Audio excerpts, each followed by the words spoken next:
सुप्रभात बच्चों, कैसे हैं आप सभी। आशा करती हूँ कि आप सभी बहुत अच्छे होंगे और आप सभी ने जो पिछला अध्याय है वो अच्छे से कंप्लीट कर लिया होगा। तो चलिए शुरू करते हैं खंड ख योग, जिसमें हमारा 11वां अध्याय है पतंजलि योग। तो चलिए जानते हैं। पतंजलि योग सूत्र संकलक के नाम से प्रसिद्ध है। तो ये किसके नाम से प्रसिद्ध है? सूत्र संकलक के नाम से प्रसिद्ध है। ये योग सूत्र योगाभ्यास में सुक्तियों का एक संग्रह है। तो ये क्या है? योगाभ्यास में सुक्तियों का संग्रह है। पतंजलि योग सूत्र के अनुसार योगाभ्यास में अपार प्रयासों के पश्चात परम मुक्ति की अवस्था प्राप्त होती है।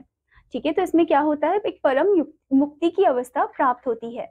वेदों में हमें योग की उच्च अवस्था के संकेत मिलते हैं। कठोपनिषद में वर्णन किया गया है कि योग एक ऐसी अवस्था है जिसमें शरीर की स्थिरता के साथ साथ मस्तिष्क पर भी नियंत्रण होता है। तो योग एक ऐसी अवस्था है जिसमें शरीर के साथ साथ हमारी जो मस्तिष्क है उस पर भी नियंत्रण रहता है। ठीक है, पतंजलि ने परिभाषित किया है कि योग एक ऐसी अवस्था है जिसमें विचारों का पूर्ण निष्कासन यानी कि चित्त, वृत्त, निरोग और मस्तिष्क में सुधार होता है। उन्होंने अष्टांग योग से भी हमें परिचित कराया है। तो उन्होंने किससे परिचित कराया है? अष्टांग योग से परिचित कराया है। अष्टांग शब्द संस्कृत भाषा से लिया गया है जिसका अर्थ होता है 8 अंग। तो अष्टांग जो है वो संस्कृत भाषा से लिया गया जिसका मतलब होता है 8 अंग। ठीक है, ये 8 अंग निम्न हैं। तो यहाँ पर आपको दिए गए हैं वो 8 अंग जिसके बारे में आपने 7वीं कक्षा में भी पढ़ा था। ये है यम, नियम, आसन, प्राणायाम, प्रत्याहार, धरना, ध्यान, समाधि। पतंजलि योग दर्शन मानवीय जागरूकता की शिक्षा देने वाले सूत्रों में से एक है। आइए यम और नियम के विषय में जानते हैं। तो चलिए अब हम किसके बारे में जानते हैं? यम और नियम के बारे में जानते हैं। तो सबसे पहले आपको यहाँ पर दिया है यम। यम और नियम 5 होते हैं। कितने होते हैं? ये टोटल 5 होते हैं। पतंजलि योग में इन यम और नियमों की चर्चा की गई है। यम निर्देश देता है कि समाज में रहने वाले सामान्य मनुष्य को कैसा व्यवहार करना चाहिए। यम ये निर्देश देता है कि समाज में रहने वाले जो सामान्य मनुष्य है उनको कैसा व्यवहार करना चाहिए, जबकि नियम व्यक्तिगत व्यवहार का मार्गदर्शक है। जो नियम है वो एक व्यक्तिगत व्यवहार का क्या है? एक मार्गदर्शक है। ठीक है, आरंभ में नियमों में यम का अनुसरण किया जाता था। अहिंसा, सत्य, असत्य, ब्रह्मचर्य और अपरिग्रह 5 यम हैं। तो ये सभी जो है ये सभी 5 यम हैं। ठीक है, आइए इनके बारे में जानते हैं। तो सबसे पहले आपको दिया है अहिंसा। अहिंसा का अर्थ है किसी को ना मारना। अहिंसा का मतलब है नॉन वायलेंस यानी कि किसी को ना मारना। ठीक है, मारने से पीड़ा का अनुभव होता है क्योंकि मारने से क्या होता है? पेन होता है।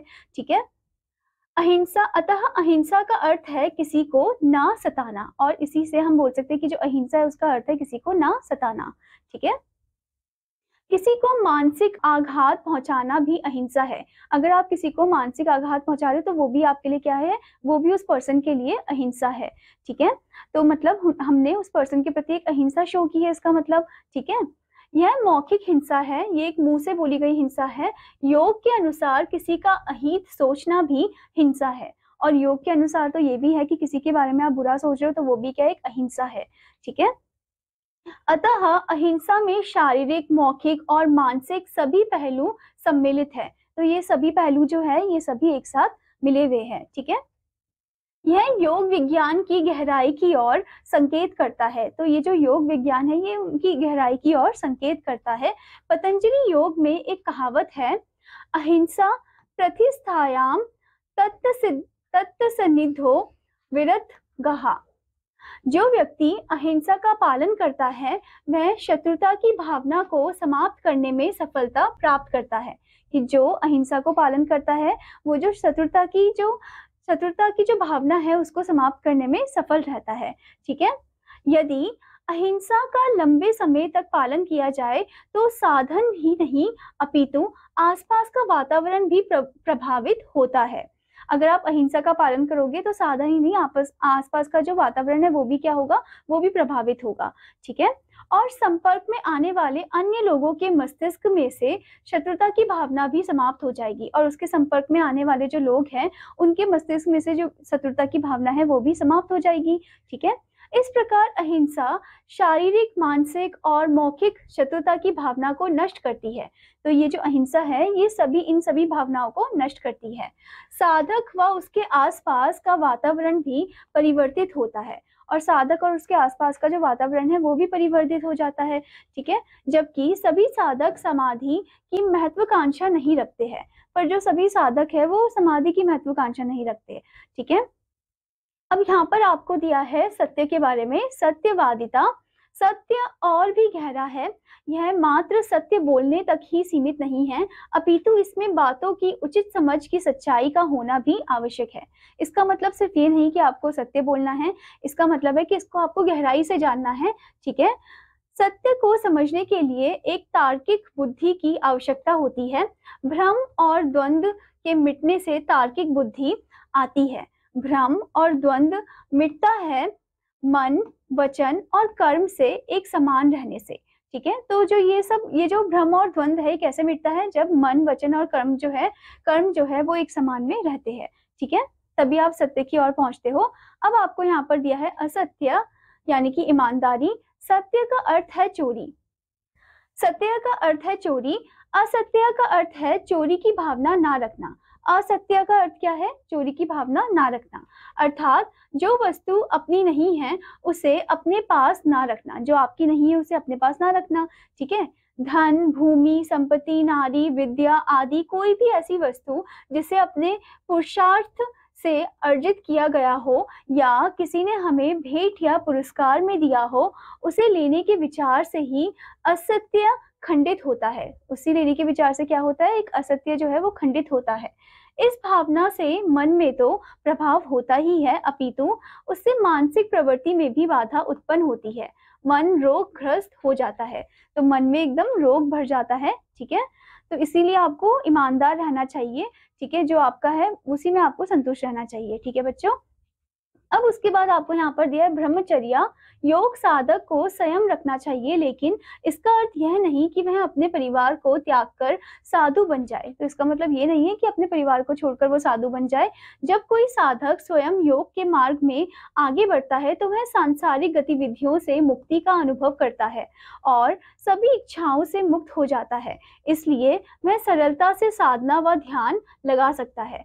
तो जब कोई साधक जो है जब वो स्वयं योग करता है तो वो सभी इच्छाओं से मुक्त हो जाता है, इसी वजह से वो ध्यान लगा सकता है। ठीक है। यदि हम ब्रह्मचर्या का अर्थ समझ ले और इसके अनुसार ही व्यवहार करें तो योग में आगे बढ़ सकते हैं। ठीक है। तो हम योग में आगे बढ़ सकते हैं अगर हम ब्रह्मचर्या का अर्थ समझ ले अच्छे से। ठीक है। अपने अनियंत्रित व्यवहार के कारण हम और अधिक प्रतिबंधित हो जाते हैं। इच्छाओं को पूरा करना और आनंद लेना पारिवारिक जीवन में एक महत्वपूर्ण स्थान रखते हैं, लेकिन यह सब सीमा में रहकर ही होना चाहिए। ये सब आपको सीमा में रहकर ही करना चाहिए। इसका मतलब ये नहीं है कि आप जो भी पारिवारिक जीवन है उसका आनंद ना लो, आपको लेना चाहिए आनंद, पर वो भी सीमा में रहकर। ठीक है। हमें इच्छाओं को नियंत्रण में रखना चाहिए, ना कि इच्छाओं के नियंत्रण में हम स्वयं रहे। हमें हमेशा अपनी इच्छाओं को नियंत्रण में रखना चाहिए। हमें ऐसा नहीं होना चाहिए कि हम उन्हीं के नियंत्रण में चल रहे हो, इच्छाओं के नियंत्रण में चल रहे हो। एक बार इच्छाएं हम पर शासन करना आरंभ कर दे तो हम अपनी स्वतंत्रता खो देते हैं। अगर इच्छाएं हम पे भारी हो जाए तो हमारी जो फ्रीडम है वो हमसे छीन ली जाती है। ठीक है। यदि इच्छाएं पूरी ना हो तो हम अपना मानसिक और शारीरिक नियंत्रण खो देते हैं। अगर हमारी वो इच्छा पूरी ना हो तो हमारा जो मानसिक और शारीरिक नियंत्रण है, बैलेंस है, वो एकदम खो जाता है। ठीक है।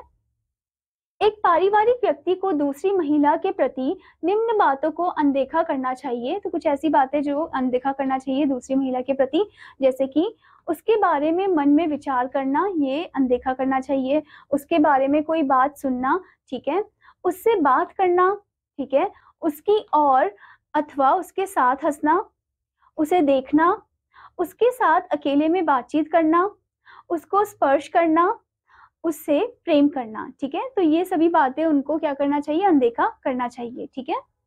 यदि इन सभी इच्छाओं को नियंत्रित ना किया जाए तो ये मन और शरीर दोनों के लिए हानिकारक सिद्ध होती है। इनको अनदेखा करने के लिए संयम रखना आवश्यक है। तो इनको अनदेखा करने के लिए आपको संयम रखना है, आपको अपनी इच्छाओं को कंट्रोल में रखना है। ठीक है। तो बच्चों, महर्षि पतंजलि ने कहा है, ब्रह्म समचर्या प्रतिष्ठाया वीर्य लाभ। जो व्यक्ति संयम रखता है वह प्रकाशित सिद्धि प्राप्त करता है। मतलब जो व्यक्ति अपने इच्छाओं में एकदम संयम रखता है तो वही एकदम क्या प्राप्त करता है, प्रकाशित सिद्धि को प्राप्त करता है। ठीक है। अब यहाँ पर आपको दिया है अपरिग्रह। अपरिग्रह का अर्थ है किसी वस्तु का अनावश्यक संग्रहण ना करना। अनावश्यक वस्तुओं का संग्रह करना परिग्रह कहलाता है। अगर उनका आप संग्रह करते हो तो वो परिग्रह कहलाता है, अगर आप उनका संग्रह नहीं करते हो तो वो क्या कहलाता है, वो अपरिग्रह कहलाता है। उदाहरण के लिए हम अपनी प्यास बुझाने के लिए एक गिलास पानी पीते हैं, फिर भी यदि हम एक बड़ा बर्तन भरकर पानी लेते हैं तो यह संग्रह है। अगर हम एक गिलास पी लेते हैं पानी का, अपनी प्यास बुझा लेते हैं, और तब भी अगर हम एक पूरा बर्तन भरकर पानी ले रहे हैं तो इसका मतलब ये क्या है, ये एक संग्रह है। क्योंकि प्यास एक गिलास पानी से मिट जाती है, क्योंकि प्यास तो एक ही गिलास पानी से मिट जाती है। ठीक है। कुछ लोगों में संग्रह करने की प्रवृत्ति होती है, जिससे मन में भी व्यर्थ की बातें या चीजें संग्रहित होने लगती है। तो कुछ लोग होते हैं जो क्या करते हैं, संग्रह करते हैं, जिससे क्या होता है, जिससे उनके मन में बातें जो है वो उन्हें एकदम संग्रहित होने उनके मन में जो बातें हैं वो एकदम संग्रहित होने लग जाती है। ठीक है। अब आगे बताया है, इससे मन में संकुचन पैदा होता है। इससे कृपणता या कंजूसी का जन्म भी होता है। तो इससे क्या हो जाता है, कृपणता या फिर कंजूसी का जो जन्म है वो भी हो जाता है। ठीक है। आसक्ति से ही आदतों का जन्म भी होता है। मन, वचन, कर्म से इस प्रवृत्ति को त्यागना ही अपरिग्रह होना है। ठीक है। तो मन, वचन, कर्म, इन प्रवृत्ति को ही त्यागना क्या है, अपरिग्रहण होना है। ठीक है बच्चों।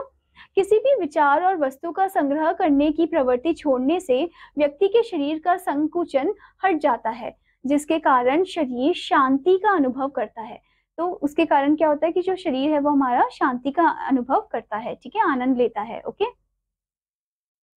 ये तो था आपका यम। अब हम आते हैं नियम की तरफ। नियम हमारे व्यक्तिगत आचरण में महत्वपूर्ण भूमिका निभाता है।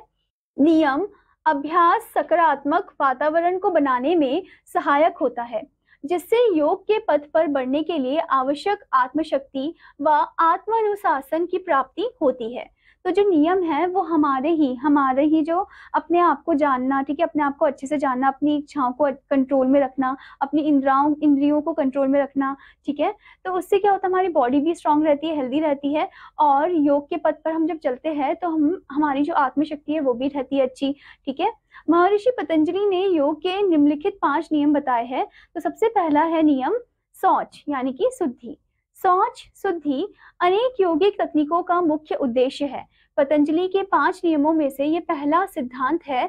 योगी मानते हैं कि बाह्य और आंतरिक शारीरिक अशुद्धि हमारे मन की अवस्था पर प्रतिकूल प्रभाव डालती है और आध्यात्मिक शक्ति वास्तविकरण से प्राप्ति के मार्ग में बाधा बनती है।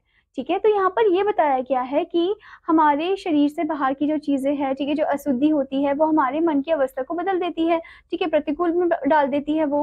ठीक है। और हमारी जो आध्यात्मिक शक्ति है, वास्तविकरण है, ठीक है, वास्तविकरण से प्राप्ति के मार्ग में वो क्या डालती है, एक बाधा डाल देती है। ठीक है।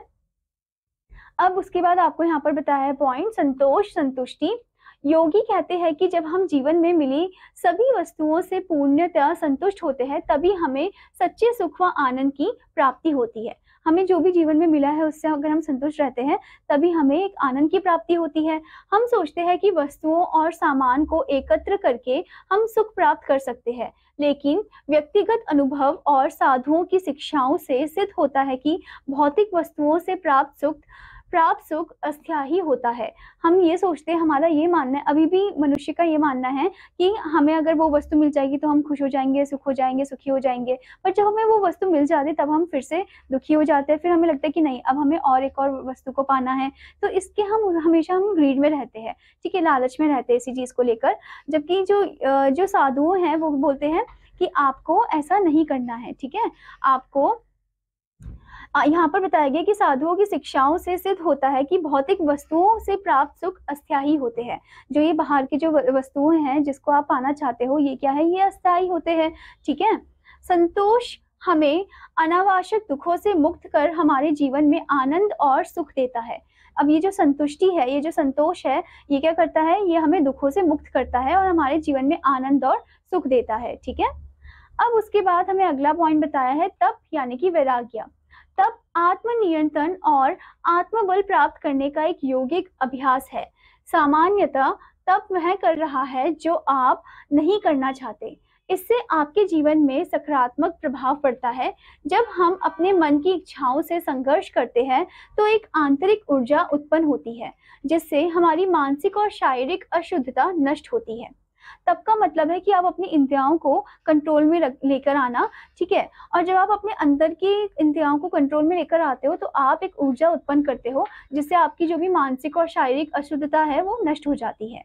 इस आंतरिक ऊर्जा का प्रयोग आध्यात्मिक ऊर्जा के रूप में भी किया जा सकता है। योगी कहते हैं कि तप के आत्म अभ्यास से कुंडली जागृत होती है और आत्मज्ञान की प्राप्ति होती है। तो योग अभ्यास से क्या होता है कि आपकी जो कुंडली है वो जागृत होती है और आपको फिर आत्मज्ञान हो जाता है, अपना ही मतलब आप अपने आप को अच्छे से जान पाते हो। ठीक है।